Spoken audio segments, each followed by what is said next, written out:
Hello ಸ್ನೇಹಿತರೆ, KLE B.Ed Ankola YouTube ಚಾನಲ್ಗೆ ಎಲ್ಲರಿಗೂ ಸ್ವಾಗತ. ಇವತ್ತಿನ ಈ ವಿಡಿಯೋದಲ್ಲಿ UUCMSನಲ್ಲಿ ರಿವ್ಯಾಲ್ಯೂಯೇಷನ್ಗೆ ಯಾವ ರೀತಿಯಾಗಿ ಅಪ್ಲೈ ಮಾಡೋದು ಅನ್ನೋದನ್ನು ನೋಡೋಣ. ಮೊದಲು ನಿಮ್ಮ ಯೂಸರ್ ನೇಮ್ ಆ್ಯಂಡ್ ಪಾಸ್ವರ್ಡನ್ನು ಹಾಕಿ ಲಾಗಿನ್ ಆಗಿ. ಈ ಥರ ವೆಲ್ಕಮ್ ಟು UUCMS ಅಂತ ಹೋಮ್ ಪೇಜ್ ಡಿಸ್ಪ್ಲೇ ಆಗುತ್ತೆ. ಲೆಫ್ಟ್ ಸೈಡಲ್ಲಿ ಡ್ಯಾಶ್ ಬೋರ್ಡಲ್ಲಿ 3 ಲೈನ್ ಕಾಣಿಸ್ತಿದೆ, ಅದ್ರ ಮೇಲೆ ಕ್ಲಿಕ್ ಮಾಡಿ. ಅಲ್ಲಿ ಎಕ್ಸಾಮ್ ಅಂತ ಇದೆ, ಎಕ್ಸಾಮ್ ಅನ್ನೋದ್ರ ಮೇಲೆ ಕ್ಲಿಕ್ ಮಾಡಿ. ನೆಕ್ಸ್ಟ್ ಎಕ್ಸಾಮ್ ರಿವ್ಯಾಲ್ಯೂಯೇಷನ್ ಅಂತ ಇದೆ, ಎಕ್ಸಾಮ್ ರಿವ್ಯಾಲ್ಯೂಯೇಷನ್ ಮೇಲೆ ಕ್ಲಿಕ್ ಮಾಡಿ ಎಕ್ಸಾಮ್ ರಿವ್ಯಾಲ್ಯೂಯೇಷನನ್ನು ಸೆಲೆಕ್ಟ್ ಮಾಡಿ. ನೆಕ್ಸ್ಟ್ ಎಕ್ಸಾಮ್ ರಿವ್ಯಾಲ್ಯೂಯೇಷನ್ ಅಂತ ಪೇಜ್ ಡಿಸ್ಪ್ಲೇ ಆಗುತ್ತೆ. ಅಲ್ಲಿ ಆ್ಯಕ್ಷನ್ ಕಾಲಮ್ನಲ್ಲಿ ಅಪ್ಲೈ ರಿವ್ಯಾಲ್ಯೂಯೇಷನ್ ಅಂತ ಇದೆ, ಅದ್ರ ಮೇಲೆ ಕ್ಲಿಕ್ ಮಾಡಿ. ನೆಕ್ಸ್ಟ್ ರಿವ್ಯಾಲ್ಯೂಯೇಷನ್ ಅಪ್ಲಿಕೇಶನ್ ಫಾರ್ಮ್ ಅಂತ ಡಿಸ್ಪ್ಲೇ ಆಗುತ್ತೆ. ಅಲ್ಲಿ ರಿವ್ಯಾಲ್ಯೂಯೇಷನ್ ಕಾಲಮ್ನಲ್ಲಿ ಚೆಕ್ ಬಾಕ್ಸಸ್ಗಳನ್ನ ಕೊಟ್ಟಿದ್ದಾರೆ.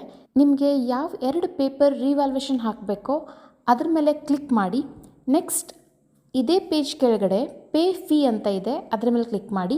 I you sure you want to pay exam revaluation application fees ಅಂತ ಡಿಸ್ಪ್ಲೇ ಆಗುತ್ತೆ, ಎಸ್ ಕ್ಲಿಕ್ ಮಾಡಿ. ನೆಕ್ಸ್ಟ್ ಈ ಥರ ಒಂದು ಪೇಮೆಂಟ್ ಪೇಜ್ ಡಿಸ್ಪ್ಲೇ ಆಗುತ್ತೆ.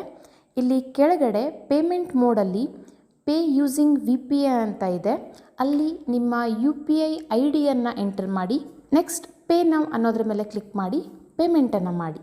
ಪೇಮೆಂಟ್ ಮುಗಿದ ನಂತರ ಪೇಮೆಂಟ್ ಸಕ್ಸಸ್ಫುಲ್ ಆಗಿದೆ ಅನ್ನುವಂಥ ಒಂದು ಕಾಪಿ UUCMSಲ್ಲಿ ಡಿಸ್ಪ್ಲೇ ಆಗುತ್ತೆ, ಅದನ್ನು ಪ್ರಿಂಟ್ ಮಾಡ್ಕೊಳ್ಳಿ.